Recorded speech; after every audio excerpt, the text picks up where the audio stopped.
नोंथांनि जिउआ जोबोद बेसेन गोसा मैल' गोनां आरो बे बेसेन गोसा जिउखौ ओंथि गैयै खालामनानै दाला। मैल' गोनां जिउखौ जेबो भेलु गैयै खालामनानै दाला। इसोरा जोंनो जिउ हरदों। जोंनि बे जिउआव निश्चय माबा मोनसे उद्देश्य दङ, थांखि दं आरो बे थांखिया मा, उद्देश्यआ मा बेखौ नोंथाङा गावनो मिथिनानै लानांगोन। नङाब्ला जोंनि जिउआ बाराव गोजावनानै थानाय जोमै बायदिसो जागोन। बारा बबे दिगथिं बारलाङो बिथिंनो थांफाग्रा। बेनिखायनो जिउआव उद्देश्य गोनां जा, थांखि गोनां जा, जिउखौ जेब्लायबो ओंथि गोनां खालामनो नाजा।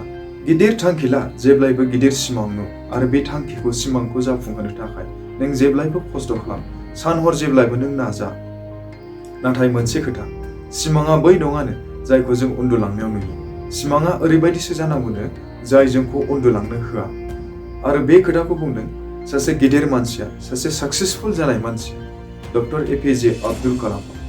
बेनिखायनो नोंथाङा जिउआव जेखि खामानि मावा मानो बे खामानियाव नोंथाङा दावगालांनो नाजा। बे खामानिखौ जाफुंहोनो नाजा, खामानिखौ मावनानै साक्सेस खालामनो नाजा। जुदि नों जिउआव माबा मोनसे गिदिर सिमां एबा गिदिर थांखि लानानै खामानि मावो एबा बे खामानिखौ मोननो थाखाय नोंथाङा खस्थ' खालामो, अब्ला नोंथाङा बे खामानियाव खनसेयावनो साक्सेस जायाबो जानो हागौ एबा बे खामानिखौ नोङो खनसेयावनो मावफुंजोबनो हायाबो जानो हागौ। आरो बिब्दिनो जिउआव माब्लाबा जेंनाजों मोगा मोगिबो जानांनो हागौ। नाथाय जेंनाजों नों माब्लाबाबो फेजेनजानो नाङा। नों गावनि थांखिखौ, गावनि एमखौ ओरैबायदि गोख्रों खालामदि जेब्लासिम नों बे थांखिखौ, एमखौ जाफुंहोनो हाया अब्लासिम नों गावनि गोसोखौबो गोजोन होनो नाङा। नों जेखि खामानि मावा मानो थांखिनि थाखाय माव, थांखिखौ लानानै सान। जेब्ला थमास एडिसनआ बाल्बनि आबिष्कार खालामदोंमोन अब्ला बियो 10,000 बारनिफ्रायबो बांसिन फेल जादोंमोन। 10,000 बार फेल जानायनि उनावसो बियो बाल्बखौ आबिष्कार खालामनो हादोंमोन। अब्लाबो बियो जेननायजों फेजेनजायाखैमोन। जोबनायाव बियो मोनसे खोथा बुंदों, आं माब्लाबाबो फेलें जायाखै, फेल जायाखै। थामहिनबा 10,000 ओरैबायदि लामासो दिहुनबाय आङो जाय आंनि जिउआव जेबो खामानि होआखै।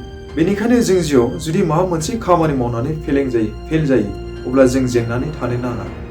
मानोना नों खामानि मावनायाव जेसेबां फेल जागोन एसेबांनो नों साक्सेसनि खाथियावबो मोनहैगोन। इंराजियाव मोनसे बाथ्रा दं, फेलियर इज द पिलार अफ द सक्सेस। थामहिनबा नों जिउआव माबा मोनसे गिदिर खामानि मावनायाव फेलियर जादोंब्लासो साक्सेसखौबो मोननो हायो। अब्ला दिनै जुदि नों गावनि लाइफखौ बिउटिफुल खालामनो नाजानायाव एबा एमखौ मोननो नाजानायाव जुदि फेलियर जादों अब्ला नों सानसेबाबो गावनि एमखौ मोनथारगोन आरो लाइफखौबो बिउटिफुल खालामनानै लानो हागोन। नाजाग्रा मानसिया जेननायजों माब्लाबाबो फेजेनजाया। बेनिखायनो नोंथाङाबो जिउआव हानायमानि नाजा, हानायमानि खस्थ' खालामलां। सानसे नङा सानसे नोंथाङा गावनि सिमांखौ जाफुंहोनो हागोन, एमखौ मोनहैगोन। जुदि नों खरसे फुख्रियाव गिदिर ना बोननो सानगोन अब्ला गिदिर नानि सोलायै फिसा नाखौबो मोननो हागौ। जेब्ला फिसा नाखौ मोनगोन बिनि उनावसो नोङो गिदिर नाखौ मोननो हागोन। थामहिनबा जों जोंनि जिउआव थांखिसिम दावगालांनायावबो स्टेप बाय स्टेप थांनांगौ जायो। जुदि नों सासे डक्टर जानो सानो अब्ला नों मेट्रिक आनजादाव पास जाबानो सासे डक्टर जानो हाया। बिनि उनाव नों आरोबाव फरायलांबावनांगोन। डक्टर जानो थाखाय डक्टरनि लाइनजों फरायलांनांगोन। खस्थ' खालामै खालामै नों फरायनायनि उनावसो सासे डक्टर जानो हागोन। बेनिखायनो जों बयबो गावनि जिउआव स्टेप बाय स्टेप दावगालांबाय थानांगोन।